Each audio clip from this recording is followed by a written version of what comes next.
dès le premier tour. Donc on voudrait que la lumière soit faite. Mais si Sonko est candidat, certains vous diront qu'avant 11h30, ce sera plié. Hein? C'est normal qu'ils le disent parce qu'ils sont avec Sonko. Moi, je suis avec.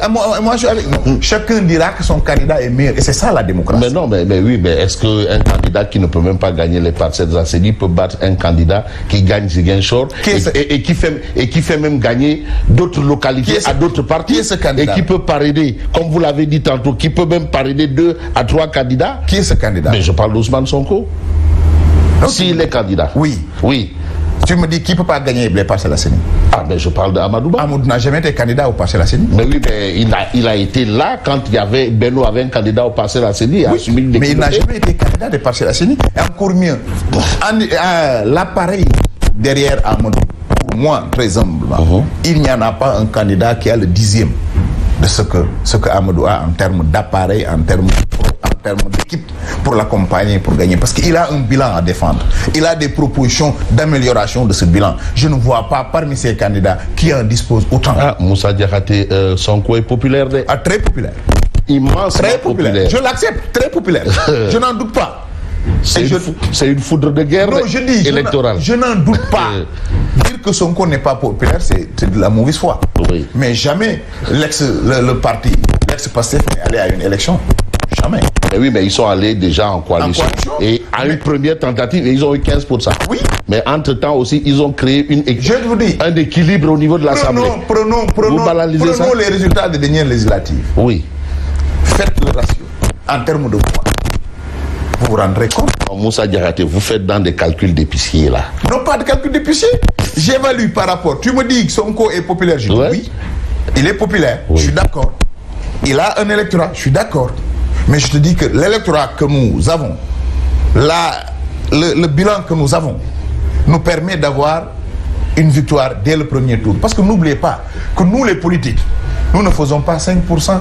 Oui, mais et Karim Wade aussi, hein, attention, il y a un appareil. Je suis d'accord. Le Parti démocratique sénégalais. Mais elle a toujours été. Les 500 000 voix de Abdoulaye Wade sont encore toujours là. Je le reconnais cela. Mais je dis au-delà de ça, le bilan du président Macky Sall peut être favorable, très favorable au candidat Amadou Ba. Abdoulaye Wade avait un bilan quand il perdait le pouvoir. Oui. Un grand bilan d'ailleurs. Oui, sauf que beaucoup avaient voté parce que le président Wade avait forcé pour un 3e mandat et non pas pour le bilan. Là, le président Macky Sall n'est pas tombé dans ce piège. Voilà. Alors, pour parler un peu des récriminations du Parti démocratique sénégalais, dans un premier temps, le PDS avait parlé, son candidat, Karim Wade en l'occurrence, avait parlé de report, ensuite avait parlé d'un certain nombre de choses qui ont été presque avérées, de juges corrompus, hein, et avait parlé aussi de dissolution du Conseil constitutionnel pour qu'on en arrive à une cour constitutionnelle. C'est dans la mesure du possible aussi, ça? Mais si vous pensez que la cour constitutionnelle est meilleure que le Conseil constitutionnel, étant donné que la politique c'est une dynamique, on cherche, n'est-ce pas, le meilleur? Mais dans le cas d'espèce, est-ce que vous jugez que c'est possible, c'est dans la mesure du possible? Fabrice, s'il est avéré que les accusations du PDS sont vraies, que pensez-vous qu'on devrait faire? Je vous repose la question. Alors, quand on accuse quelqu'un de corruption, on se rend compte que cette corruption est avérée. N'est-il pas grand temps de tirer les conséquences de droit? Fabrice, on a dit que les décisions du Conseil constitutionnel ne sont susceptibles d'aucun recours. Mais nous avons compris que le Conseil constitutionnel peut se tromper. Et s'est trompé sur le cas Rose Wardini. Est-ce que nous ne sommes pas arrivés à un moment où il faut quitter le Conseil constitutionnel et aller vers une cour constitutionnelle? Parce que c'est comme ça qu'on avance en démocratie. C'est step by step. L'un dans l'autre, c'est pourquoi le dialogue est important, Fabrice. On ne doit pas rompre le fil du dialogue. Dans une démocratie, le dialogue est constitutionnel à la démocratie. Il faudrait que les gens se parlent. Si le Conseil constitutionnel, la Cour constitutionnelle, qui d'ailleurs a été demandée par beaucoup d'acteurs politiques, qui pensaient qu'on devrait dépasser même le modus operandi pour le choix du Conseil constitutionnel. C'est des réflexions, c'est des débats. Mais oui, mais pour en arriver à ça, c'est toute une activité aussi. Ça ne peut pas se faire du tic au tac. Oui. Dans ce délai-là, pour la tenue de la présidentielle, c'est pas possible quand même. Alors, je ne suis pas... Il faut laisser aux acteurs apprécier. Tant qu'on est dans la légalité, moi, mon souci, c'est qu'on s'inscrive dans la légalité. Qu'on ne biaise pas les règles du jeu. Mais le consensus est encore beaucoup plus... Quand les différents acteurs tombent d'accord sur un consensus fort, nous sommes preneurs. Mais consensus sur la base de quoi? Vous avez déjà plus de 15 candidats reconnus par le Conseil constitutionnel qui refusent la main tendue du président. Il y avait combien de candidats au départ? Sur 15 ou 16? Par rapport à ceux qui ont retiré les fiches de parrainage, ou bien par rapport à... Mais par rapport à tous ceux qui ont retiré les fiches de parrainage, par rapport à ceux qui ont été... Mais ça c'est la loi. On vous dit que le processus est biaisé. Si le processus est biaisé, qu'est-ce qu'il faut faire sinon que s'arrêter? À moins qu'il se délise. Boubacar Camara ne l'a pas dit. Répondez-moi. Je l'ai entendu récemment. Alors, mais entre-temps, personne ne l'a juste suivi, on a continué. Oui, mais quand on se rend compte que... Il a raison. Il a raison. Mais il n'est jamais trop tard pour bien faire.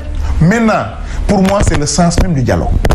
Moi, je recommanderais même à ces gens-là d'aller dire leur divergence au niveau de ce dialogue, d'aller répondre. Mais le problème qui se pose, beaucoup d'entre eux ont un problème personnel avec le président Macky Sall. Ah bon? Ah oui. Un problème personnel avec le président Macky Sall. C'est ce que je pense très probablement. Même problème personnel par rapport à quoi? Je ne sais pas, mais parce que on ne peut pas. On ne peut pas. Vous devez le savoir, puisque vous en parlez. Oui, parce qu'il en veut le président Macky Sall. Pourquoi? Pour X raisons. Pour certains. Parce que je ne peux pas comprendre la position du président qui réaffirme que oui, je suis pas candidat. Qui réaffirme que oui, mandat. Où est le problème? Il dit, si on n'a pas de consensus, on s'en réfère, on demandera l'avis du Conseil constitutionnel. Où est le problème? Et les gens ne veulent pas parler. Parce que les gens ne veulent pas que le pays soit dans la stabilité.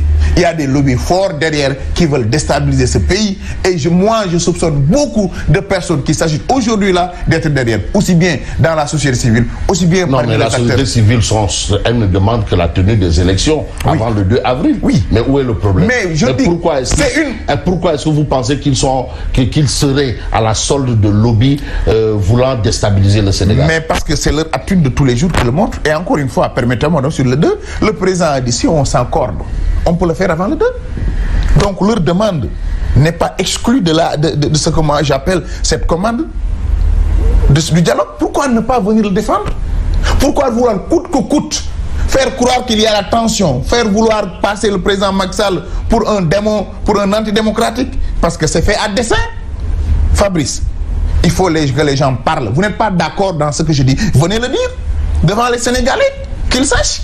Mais non, je ne viens pas, parce qu'il faut continuer dans cette lancée. Je l'ai dit quelque part, après le discours du président, beaucoup vont perdre leur emploi. Parce que leur emploi, c'était d'attiser le feu, c'était de la manipulation. Non, mais vous parlez sans preuve. Non, je parle sans preuve. Mais combien de vidéos voyez-vous qui circulent? On te dit que Liberté City est en train de brûler, alors qu'il n'en est absolument rien. Combien de fake news vous voyez de communiqués qu'on attribue avec ça et Greg? Cette presse étrangère-là, qui nous tympanise le matin, le soir. Combien de choses se sont passées chez eux? Ils ne sont pas intéressés. Comment vouloir d'un jour au lendemain jeter l'anathème sur le Sénégal, sur notre image du pays? Nous sommes fiers de ce pays-là. Ce débat que vous voyez là, c'est un débat démocratique. Ailleurs, en d'autres circonstances, avec les mêmes situations, vous aurez entendu tonner des revolvers, des chars à canon ou autre chose. Ici, c'est vrai, nous sommes divergents, mais le débat continue. Ici, parce que nous avons un président très lucide qui dit je prends acte, j'applique la décision du Conseil constitutionnel. Qu'est-ce que vous voulez d'autre, Fabrice? Et j'invite à échanger, parce que vous m'aviez accusé d'avoir pris solitairement, seul, un décret pour abroger. On me demande de prendre une date d'une élection qui est polémique, parce que pour certains, il faut prendre telle date, pour d'autres, il faut prendre... Je vous invite à en discuter, d'avoir un consensus dans l'intérêt d'aller vers une élection paisible,